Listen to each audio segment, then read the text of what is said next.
असम की संस्था वीर लाचित सेना के मुखिया शंकर चलिया को गिरफ्तार किए जाने को लेकर असम के क्षेत्रीय पार्टी असम जातीय परिषद के नेता लुरिन ज्योति गोगोई ने प्रतिक्रिया व्यक्त किया। उन्होंने कहा कि वीर लाचित सेना के नेता शंकर चलिया के साथ ही विभिन्न नेताओं को पुलिस ने जो गिरफ्तार किया है उन सभी को रिहा करनी चाहिए। গণতান্ত্রিক আন্দোলন और গণতান্ত্রিক অধিকাৰ এটা মষিমূৰ কৰিবৰ কাৰণে বিজেপি দলে বিজেপি চৰকাৰে আৰম্ভণিৰে পৰা চৰকাৰ গঠন কৰাৰ পৰা তেওঁলোকে কাম কাজ কৰি আহিছে।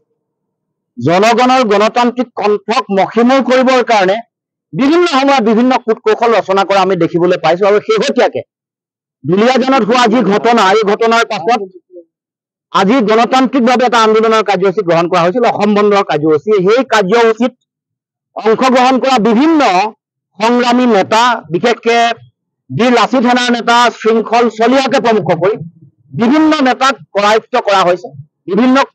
বিভিন্ন অঞ্চলত কেবল মাত্ৰ নহয়, বিভিন্ন প্ৰান্তৰ পৰা আহি থকা বিভিন্ন নেতা কৰ্মকৰ্তাক এনেকৈ কৰায়ত্ব কৰি চৰকাৰে তেওঁলোকৰ স্বৈৰতান্ত্ৰিক যিটো চৰিত্ৰ, গণতান্ত্ৰিক আন্দোলনৰ বিৰোধী যিটো তেওঁলোকৰ চৰিত্ৰ, সেইটো চৰিত্ৰ তেওঁলোকে উদঙাই দেখাইছে।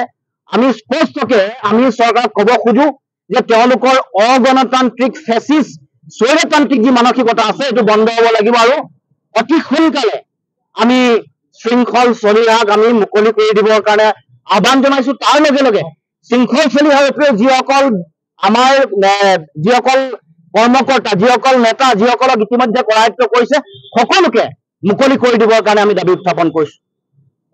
ভূমিপুত্ৰ মানুহৰ অধিকাৰ, মাটি বেটিৰ ৰক্ষা, ভাষা কৃষ্টি সংস্কৃতি ৰক্ষাৰ কাৰণে আমি আৰম্ভণিৰ পৰা দীৰ্ঘদিন ধৰি আমি সংগ্ৰাম অব্যাহত ৰাখিছো। আৰু সেইকাৰণে অসম চুক্তিৰ 6 নম্বৰ দফাৰ আধাৰত আমি যি প্ৰতিবেদন প্ৰস্তুত কৰিছিলো, সেই প্ৰতিবেদনত ৰাজনৈতিক অধিকাৰ সুৰক্ষিত কৰা, মাটি বেটি ৰক্ষা কৰা, সম্পদৰ ওপৰত অধিকাৰ ৰক্ষা কৰা, থলুৱা ব্যৱসায় বাণিজ্য সকলো ৰক্ষা কৰাৰ কাৰণে সুৰক্ষিত ভৱিষ্যতৰ কাৰণে তাত বিধি আছে। কিন্তু আমি দেখিছো যে কেন্দ্ৰীয় চৰকাৰে বা ৰাজ্য চৰকাৰে এই প্ৰতিবেদনখন কাৰ্যকৰী কৰিবৰ কাৰণে ব্যৱস্থা গ্ৰহণ কৰা নাই। গতিকে আজিও আমি পুনৰ ক'ব খুজিছো, আমাৰ অধিকাৰ ৰক্ষা কৰিবৰ কাৰণে বা অসমৰ খিলঞ্জীয়া থলগিৰি ভূমিপুত্ৰ মানুহৰ অধিকাৰ ৰক্ষা কৰিবৰ কাৰণে চৰকাৰে যিটো গণতান্ত্ৰিক আৰু জাতীয় দায়িত্ব আছে, এই দায়িত্ব পালন কৰিবই লাগিব। আৰু এই গোটেই বিষয়টোক লৈ আমি দেখিছো যে চৰকাৰী যন্ত্ৰৰ ফালৰ পৰা, মুখ্যমন্ত্ৰীৰ ফালৰ পৰা এটা ৰাজনৈতিক ষড়যন্ত্ৰ ৰচনা কৰা হৈছে। প্ৰথমতে ক'লে যে যেতিয়া তেওঁলোকে হেণ্ডকাফ মানে মুখ্যমন্ত্ৰীৰ নিৰ্দেশনা নহলে কোনোবাই হেণ্ডকাফ নলগোৱাকে থাকিব নোৱাৰে। মানে মুখ্যমন্ত্ৰীৰ নিৰ্দেশনা নহলে কোনেও হেণ্ডকাফ লগাবলৈ সাহস নকৰে। মুখ্যমন্ত্ৰীৰ নিৰ্দেশনাতে কামটো হৈছে।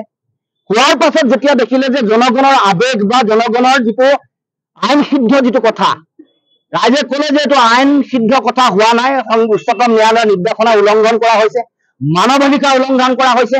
উচ্চতম ন্যায়ালয়ে যিবোৰ বিধি আছে সেইমতে এই হেণ্ডকাফ লগোৱা হোৱা মানে এই হেণ্ডকাফ লোৱাটো বিধিপূৰ্ণ হোৱা নাই। এনেকুৱা ধৰণৰ প্ৰতিবাদ হোৱাৰ পাছত মুখ্যমন্ত্ৰীয়ে নিজৰ ষ্টেণ্ডটো সলালে, নিজৰ স্থিতি সলনি কৰিলে।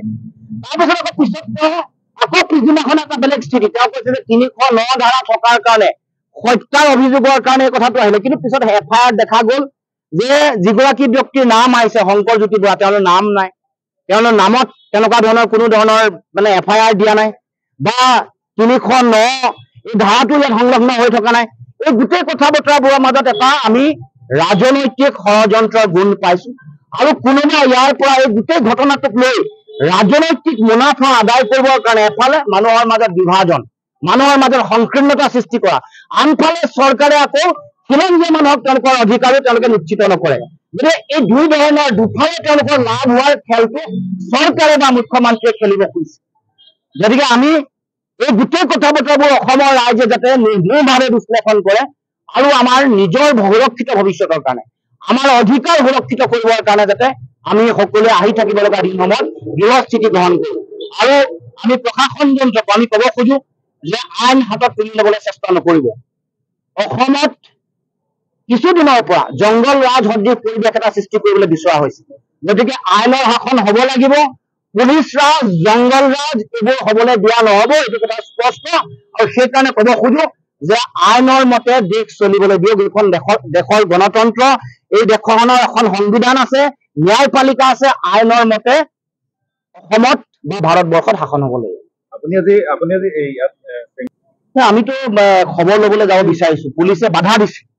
কৈছো যে এইটো আমি খবৰ ল'বলৈহে আহিছো, গতিকে আমাক যাবলৈ দিব লাগে, কিন্তু এতিয়ালৈকে পুলিচৰ ফালৰ পৰা তেওঁলোকে অনুমতি প্ৰদান কৰা নাই। গতিকে মই ক'ব খোজো যে আমি গণতান্ত্ৰিক যি পৰম্পৰা, গণতান্ত্ৰিক যিটো ঐতিহ্য, ইয়াক ৰক্ষা কৰিব লাগে। খবৰ ল'বলৈ আহিছো, খবৰ লোৱাৰ সুযোগ দিব লাগে। আৰু মই ভিতৰত সোমাই থকা যিসকল পুলিচৰ বিষয়া আছে তেওঁলোকক আহ্বান জনাইছো যে আমাক ভিতৰলৈ যোৱাৰ অনুমতি প্ৰদান কৰিব লাগে।